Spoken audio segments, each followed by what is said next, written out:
Silakan duduk saudara-saudara. Tuhan memberkati. Terpujilah Tuhan buat terselenggaranya malam Natal yang indah ini. Kita boleh kebaktian dalam satu kebaktian Natal.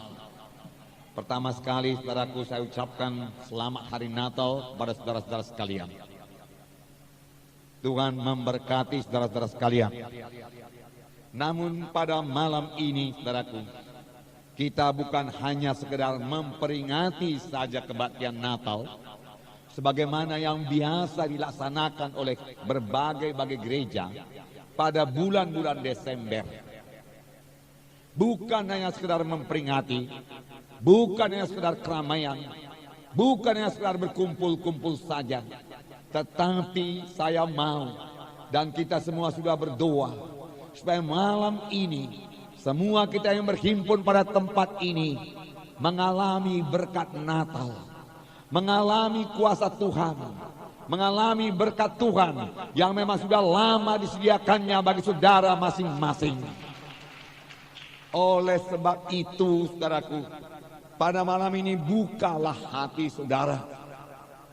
Firman Tuhan yang berkata, Yohanes 3:16, karena demikian Allah mengasihi saudara sehingga dikaruniakannya anaknya yang tunggal itu, supaya barang siapa yang percaya kepadanya, supaya saudara-saudara yang percaya kepadanya tidak binasa, melainkan beroleh hidup yang kekal.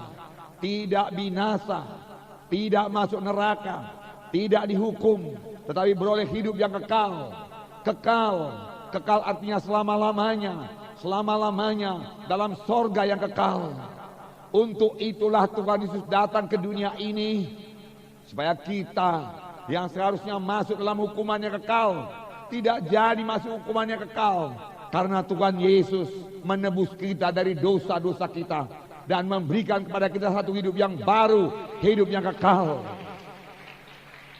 Itu sebabnya ini disebut berita Injil, berita yang baik. Kita yang seharusnya dihukum tidak jadi dihukum karena Tuhan Yesus sudah dihukum ganti kita. Itu sebabnya malaikat berkata waktu dia memberitakan berita Natal yang pertama, apakah kata malaikat itu? Saya membacakan kepada saudara di dalam Lukas pasal 2 ayat 10 dan 11. Lalu kata malaikat itu kepada mereka, jangan takut, sebab sesungguhnya aku memberitakan kepadamu kesukaan besar untuk seluruh bangsa. Hari ini telah lahir bagimu juru selamat, yaitu Kristus Tuhan di kota Daud. Dua perkara yang diterangkan malaikat di sini. Aku datang memberitakan kepadamu kesukaan besar. Jangan takut, ada kesukaan besar. Sebab pada hari ini telah lahir bagimu juru selamat. Dua perkataan biar saudara pegang pada malam Natal ini dan bawa berkatnya pulang, yaitu kesukaan besar dan juru selamat. Menerima juru selamat, kita akan menerima kesukaan yang besar. Apakah kesukaan yang paling besar? Saya percaya kesukaan yang paling besar yaitu apabila seseorang yang seharusnya dihukum mati tidak jadi dihukum mati, dia dibebaskan dan boleh pulang ke rumah bersama-sama dengan keluarganya. Dia mendapat pengampunan, dia mendapat amnesti, kata orang dunia ini. Seharusnya dia dihukum mati, tetapi tidak jadi dihukum mati, tapi bebas. Itulah dia kesukaan yang paling besar. Inilah berita Injil saudaraku, yaitu kesukaan besar karena kita, karena semua manusia ini, saya dan saudara adalah orang yang berdosa. Firman Tuhan berkata, karena sekaliannya telah berbuat dosa, sekaliannya telah berbuat dosa, semua telah berbuat dosa. Tidak ada manusia yang tidak berbuat dosa, semua sudah berbuat dosa. Dan firman Tuhan juga berkata, Roma 6 ayat 23, upah dosa, akibat dosa yaitu maut. Akibat dosa yaitu maut. Maut maksudnya saudaraku bukan lenyap demikian, bukan mati kemudian habis, bukan.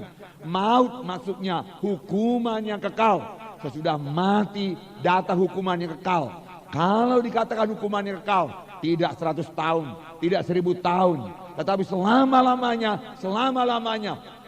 Tetapi Yesus datang untuk membebaskan kita. Amin saudara. Itu sebabnya kita bersuka cita pada malam Natal ini. Dan biarlah pada malam Natal ini, jangan seorang pun di antara saudara pulang dengan dosa. Tapi biarlah semua kita yang berhimpun pada malam Natal ini, masing-masing nanti kita pulang bersama-sama dengan Yesus. Amin. Sebab bukan kebetulan terhadir pada tempat ini. Yesus mengasihi saudara. Dia tidak suka saudara dihukum selama-lamanya. Oleh sebab itu malam ini saudara dengarkan berita Injil. Supaya saudara bebas dari dosa. Dan Yesus akan tinggal di dalam hati saudara. Dan Yesus akan mengubahkan seluruh hidup saudara. Dan saudara akan menjadi satu kejadian yang baru, saudaraku. Saudara beroleh hidup yang kekal. Inilah berita Injil. Inilah inti daripada Natal, saudaraku. Itu sebabnya, saudara, dikatakan malaikat tadi satu kesukaan yang besar. Dengan Yesus dalam hati saudara, maka saudara tidak masuk dalam hukuman, tapi beroleh hidup yang kekal. Satu kesukaan yang besar. Saudara, tapi setan tidak suka kalau saudara bebas dari dosa. Setan tidak suka kalau saudara ke sorga. Dia suka kalau manusia ini ke neraka. Karena setan juga nanti tempatnya di neraka selama-lamanya. Oleh sebab itu dia mau bawa sebanyak-banyaknya manusia ini ke neraka. Dia tidak suka manusia ini bebas dari dosa. Itu sebabnya setan mau kebaktian Natal maunya tradisi saja, biasa-biasa saja. Begitu datang kebaktian Natal, begitu juga pulang. Tidak ada dosa yang dilepaskan. Setan paling suka kalau kita salam selamat hari Natal, selamat hari Natal. Tuhan memberkati, Tuhan memberkati. Tapi dosa masih di dalam. Padahal Yesus datang untuk mengangkat dosa itu. Tuhan Yesus datang untuk menyucikan kita dari segala dosa. Tapi setan tidak suka hal tersebut. Setan mau manusia tetap dalam dosa. Natal boleh, kebaktian boleh, tapi jangan sampai lepas dari dosa. Oleh sebab itu malam ini dengarkan firman Tuhan ini. Supaya semua kita yang berhimpun di sini, tidak ada kecualinya. Apakah saudara baru pertama kali datang pada saat ini? Biarlah saudara pulang dari tempat ini bebas dari dosa. Amin. Sebenarnya Tuhan Yesus bukannya memberikan saudara bebas dari dosa, dia juga mau menyembuhkan saudara pada malam ini. Amin. Tuhan Yesus yang kita sembah itu hidup. Dia mengenal saudara. Dia mengasihi saudara. Tidak ada yang tersembunyi kepadanya. Dia mengenal satu persatu dosa saudara. Tetapi pada malam ini, kalau saudara mau bertobat dan menerima Yesus sebagai Tuhan dan Juru Selamat saudara, maka Tuhan bukan hanya mengampuni dosa saudara, dia sudah pasti mengampuni dosa saudara. Pada saudara bertobat dan menerima Yesus sebagai Tuhan dan Juru Selamat, dia juga mau melupakan semua dosa saudara. Dia mengampuni dan melupakan, forgive and forget. Amin saudara. Sehingga saudara kapan saja bisa bersekutu dengan Tuhan Yesus. Sehingga doa saudara bukan lagi macam mantra-mantra, bukan macam ucapan-ucapan saja. Tapi setelah saudara menerima Tuhan Yesus sebagai Tuhan dan Juru Selamat saudara, tiap kali saudara berdoa, saudara rasa bersekutu dengan Tuhan, jumpa dengan Tuhan. Lalu bertambah hari saudara bertambah intim dengan Tuhan. Lama-lama saudara dengarkan suara Tuhan dalam hati saudara. Karena Tuhan Yesus yang kita sembah itu anak Allah adanya. Dia hidup, dia mendengarkan doa saudara dan menjawab doa saudara. Haleluya. Tuhan Yesus hidup, Tuhan Yesus mendengarkan saudara dan menjawab saudara. Dia mau seperti yang dikatakan dalam buku Alkitab, dalam 2 Korintus 5 ayat 17. Siapa yang ada dalam Kristus Yesus ialah kejadian yang baru. Yang lama lenyap, yang baru sudah timbul. Siapa saja yang menerima Yesus sebagai Tuhan dan Juru Selamatnya, dia menjadi kejadian yang baru. Yang lama berlalu, yang baru sudah timbul. Barangkali saudara bertanya, apa yang jadi kepada saya kalau saya terima Yesus sebagai Tuhan dan Juru Selamat saya? Bagaimana dengan dosa-dosa saya yang lama? Enggak ada lagi. Bagaimana dengan kutuk dosa? Enggak ada lagi. Bagaimana dulu dengan saya yang telah menerima ilmu-ilmu gelap dan lain sebagainya? Semua dilepaskan Tuhan, dibebaskan Tuhan. Saudara menjadi satu kejadian yang baru. Seperti bayi yang baru lahir. Itu sebabnya firman Tuhan berkata, saudara lahir baru menjadi anak-anak Allah. Amin. Menjadi anak-anak Allah. Amin. Kalau sudah menjadi anak-anak Allah, yang berarti saudara sudah menerima Yesus sebagai Tuhan dan Juru Selamat saudara, saudara menjadi anak-anak Allah. Maka kalau saudara berdoa kepada Tuhan Yesus, saudara berdoa sebagai anak kepada Bapa. Enggak usah takut. Sebagai anak kepada Bapa, intim dengan Bapa. Dan dengan demikian, ya, Tuhan menjadi Bapa saudara. Dan saudara tidak perlu takut lagi hidup dalam dunia ini. Karena Tuhan yang Maha Kuasa, yang menciptakan langit dan bumi, telah menjadi Bapa saudara. Dia berkuasa melindungi saudara. Dia berkuasa memberkati saudara. Bahkan dia sudah berkuasa membawa saudara ke sorga. Apalagi dalam dunia ini, yang hanya 60, 70, 100 tahun. Pun dalam waktu 100 tahun ataupun kurang sedikit. Mudah-mudahan kita semua umur panjang. Di dalam waktu itu dia akan sangat memberkati saudara. Dia akan mengubahkan seluruh hidup saudara. Amin. Amin. Saudara mendengar kesaksian-kesaksian tadi. Beberapa anak-anak Tuhan tadi bersaksi di sini, saudaraku. Entahkah itu bahasa Mandarin, Hokkien, saya kurang mengerti. Dua-dua saya nggak tahu, saudaraku. Ya, saya hanya tahu, saudaraku, bahasa Indonesia, bahasa Karo, saudaraku. Nah, saudara lihat perubahan ajaib terjadi kepada mereka. Bagaimana mereka berdoa kepada Tuhan, percaya kepada Tuhan Yesus, lalu Tuhan Yesus menyembuhkan mereka. Saudara mendengar tadi kesaksian Bapak Supratman, bagaimana Tuhan menyembuhkan daripada penyakit diabetes. Saudara mendengar kesaksian Nyonya Supratman tadi, bagaimana anaknya saudaraku patah, kemudian dia minta doa kepada kami melalui telepon dari Jakarta, dan kami berdoa dan Tuhan menyembuhkan. Saudara, Tuhan Yesus hidup, amin. Tuhan Yesus tidak berubah, amin. Tuhan Yesus cinta kepada saudara. Tuhan Yesus mendengarkan doa saudara. Dia menjawab doa saudara. Mujizatnya masih berlangsung, amin. Kuasanya tidak berubah, amin.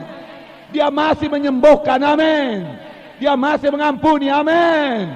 Dia masih mendengarkan doa saudara dan dia menjawab doa saudara. Amin. Haleluya.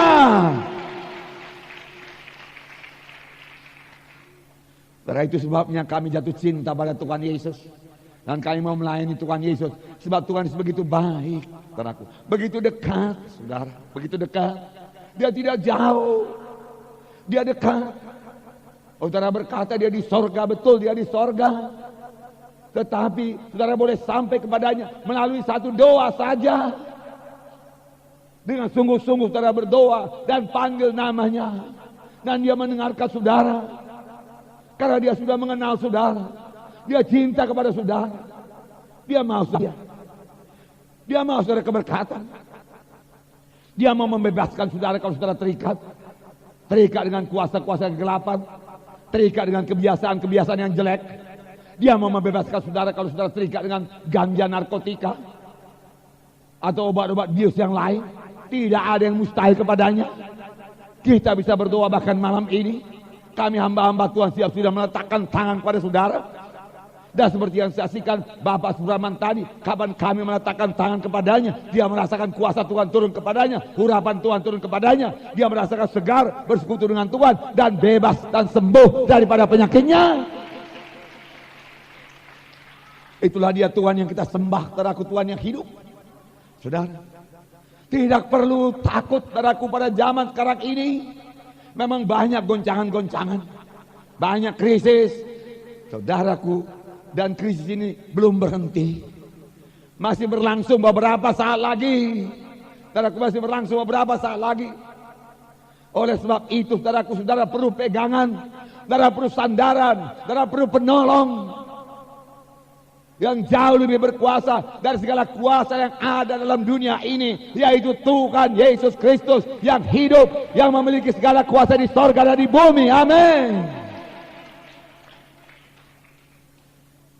Sekarang ini krisis ekonomi, saudara, harga-harga melonjak, banyak orang PHK, saudara, banyak, saudara, bahkan dikatakan, saya dengar dalam TV, bahwasanya banyak rakyat Indonesia ini sudah diancam oleh bahaya kelaparan. Siapakah penolong kita? Tuhan Yesus, amin. Haleluya. Dalam bidang politik terjadi krisis kepercayaan, saudaraku. Dalam keluarga juga mau digoncang oleh setan. Banyak keluarga dalam ketegangan sekarang. Banyak keluarga diambang-ambang pintu perceraian, mau bercerai, ada yang sudah bercerai. Itu semua pekerjaan setan, saudaraku. Saudara, anak-anak muda banyak kecanduan obat bius, narkotika. Sekarang berbagai-bagai obat-obat bius terdapat di luar sana, ekstasi, LSD, putau, dan lain sebagainya. Itu semua alat-alat setan mau menghancurkan muda-mudi. Krisis dalam bidang moral, saudara.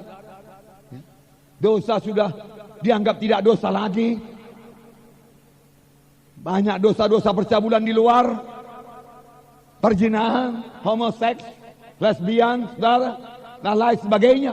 Semua itulah pekerjaan setan untuk menghancurkan manusia ini. Tetapi saya ada berita baik bagi saudara. Tuhan Yesus mau melindungi saudara terhadap hal tersebut di atas semua. Bahkan dia mau membebaskan saudara kalau saudara sudah sempat terikat atau terlibat di dalamnya. Yesus pembebas, Yesus pelepas. Amin. Lebih daripada itu, firman Tuhan berkata, Tuhan Yesus berkata, Roh Kudus ada padaku, sebab Dia mengurapi aku untuk memberitakan kabar baik kepada orang-orang miskin. Ada kabar baik pada orang-orang miskin. Tidak perlu miskin terus, tidak perlu kelaparan.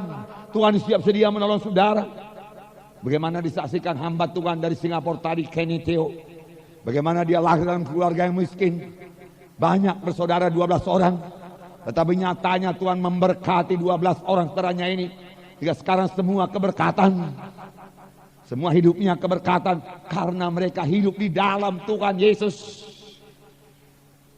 Dan dia tadi berkata, Tuhan Yesus yang mendengarkan doa ibu saya. Dan Tuhan Yesus juga akan mendengarkan doa kita semua. Dan memberkati kita semua. Amin. Memberkati kita semua. Nah saudara, belum lagi lah pekerjaan-pekerjaan dukun di luar sana yang menyesatkan kita. Pengajaran-pengajaran sesat dan lain sebagainya. Dan kita, saudaraku, pada akhir-akhir ini, saudaraku, banyak sekali orang berbicara mengenai akhir zaman. Memang akhir zaman sudah tiba. Apakah yang dimaksud dengan akhir zaman? Kalau menurut Alkitab, saudaraku, itu berarti Tuhan Yesus akan datang segera. Tuhan Yesus akan datang kedua kali. Apa yang terjadi waktu itu? Pada waktu Tuhan Yesus datang kedua kali, sebelum dia menjejakkan kaki ke bumi ini, dia masih di awang-awang. Maka semua orang yang percaya kepadanya akan terangkat naik bertemu Tuhan di awang-awang. Bebas daripada kesusahan. Kemudian naik ke sorga bersama-sama dengan Yesus 7 tahun lamanya. Kemudian turun lagi ke dunia ini untuk memerintah selama-lamanya di bumi ini. Amin. Luar biasa. Luar biasa saudaraku. Tetapi sebelum waktu itu saudaraku banyak goncangan. Firman Tuhan berkata, pada akhir zaman akan terjadi satu masa yang sukar. Dalam 1 Petrus 4 ayat 7 dikatakan, pada kesudahan segala sesuatu sudah dekat. Itu tertulis dalam buku 1 Petrus pasal 4 ayat 7. Biar saya bacakan pada saudara. 1 Petrus pasal 4 ayat 7. Saya membacakan kepada saudara. Kesudahan segala sesuatu sudah dekat. Karena itu kuasailah dirimu dan jadilah tenang. Supaya kamu dapat berdoa. Supaya kamu dapat berdoa. Kesudahan segala sesuatu sudah dekat. Banyak goncangan, banyak krisis, banyak berita-berita yang menakutkan. Tapi sebagai anak-anak Tuhan tidak perlu takut. Kalau dalam hati saudara ada Tuhan Yesus, Dia akan memberikan damai kepada saudara. Dia akan menjamin hidup saudara. Dia akan melindungi saudara. Amin. Apa yang dimaksud dengan kesudahan segala sesuatu sudah dekat. Sekarang ini saudaraku, itu bukan hanya dibicarakan di gereja saja. Ahli-ahli ilmu kimia, ahli-ahli bahkan ahli-ahli politik membicarakannya. Apa yang mereka bicarakan? Dia katakan ozon sudah menipis. Di kutub utara ozon sudah menipis. Bahkan sudah bocor dia katakan. Dan kalau ozon itu bocor, maka sinar ultraviolet langsung menerpa bumi ini. Sinar ultraviolet memang perlu. Kalau dalam batas tertentu. Dia bisa membunuh kuman-kuman. Tapi kalau kelebihan sinar ultraviolet bisa menyebabkan penyakit, kanker kulit dan lain sebagainya. Dan merusak tanaman dan lain sebagainya. Dan mereka khawatir karena ozon tambah menipis. Mereka tahu sebabnya. Saya tidak tahu. Mereka bisa menerangkan karena itu disebabkan karena zat-zat yang keluar dari AC dan lain sebagainya, saudaraku. Tetapi yang nyata, ozon yang menipis atau sudah bocor itu tidak bisa diperbaiki lagi, saudaraku. Nah, saudara, mereka berkata, selamatkan ikan paus, selamatkan orangutan. Mengapa? Karena itulah binatang-binatangnya langka. Yang mau punah. Nah, aku mau punah, mendekati kepunahannya. Tapi firman Tuhan lebih dahulu berkata, kesudahan segala sesuatu sudah dekat. Akan lebih banyak lagi yang punah. Hutan yang dikatakan paru-paru bumi bertambah hari bertambah sempit. Bertambah mengecil. Kemudian terjadi polusi udara. Kemudian laut juga kena polusi. Yang minyak tumpahlah, kotorlah dan lain sebagainya. Membunuh jutaan ikan-ikan dan binatang-binatang laut yang lain. Kesudahan segala sesuatu sudah dekat, memang betul, saudaraku. Sudah dekat. Apakah pegangan saudara? Apa yang perlu bagi saudara? Saudara, saya mau mengatakan kepada saudara, dunia ini hanya tempat tinggal sementara, saudaraku. Dan itu akan binasa. Bukan hanya darah rusak sedikit-sedikit seperti kita sekarang ini. Bukan. Dunia ini disediakan buat hukuman. Saudara perlu bebas daripadanya. Dan menurut Alkitab, ya satu-satunya yang bisa membebaskan saudara daripada hukuman yang kekal, daripada hukuman dengan dunia ini, dengan dosa dunia ini, hanyalah satu, yaitu Tuhan Yesus Kristus, saudaraku. Oleh sebab itu, miliki Tuhan Yesus Kristus di dalam hati saudara. Firman Tuhan berkata, barang siapa yang memiliki Yesus dalam hatinya, dia memiliki hidup yang kekal. Barang siapa tidak memiliki Yesus, dia tidak memiliki hidup yang kekal. Bukan asal sekedar ke gereja, bukan. Banyak orang ke gereja, tapi tidak pernah jumpa dengan Yesus. Banyak orang ke gereja, tapi tidak pernah memiliki Yesus dalam hatinya. Saudara, sebenarnya memiliki Yesus dalam hati bukan hal yang susah. Kalau kita sudah mengaku diri kita orang yang berdosa, dan kita mengaku, Tuhan, saya tidak bisa menyelamatkan diri saya sendiri. Selamatkanlah saya Tuhan, ampuni dosa saya. Mari masuk dalam hati saya. Maka Tuhan Yesus akan masuk dalam hati saudara. Dan saudara memiliki Yesus dalam hati saudara. Barang siapa yang memiliki Yesus, dia memiliki hidup yang kekal. Barang siapa tidak memiliki Yesus dalam hatinya, tidak memiliki hidup yang kekal. Itu tertulis dalam 1 Yohanes pasal 5 ayat 11 dan 12. Bukan saya mengatakannya, Alkitab mengatakannya. Alkitab ini firman Tuhan, tidak berubah. Langit bumi boleh berubah, tapi firman Tuhan tidak berubah. Amin.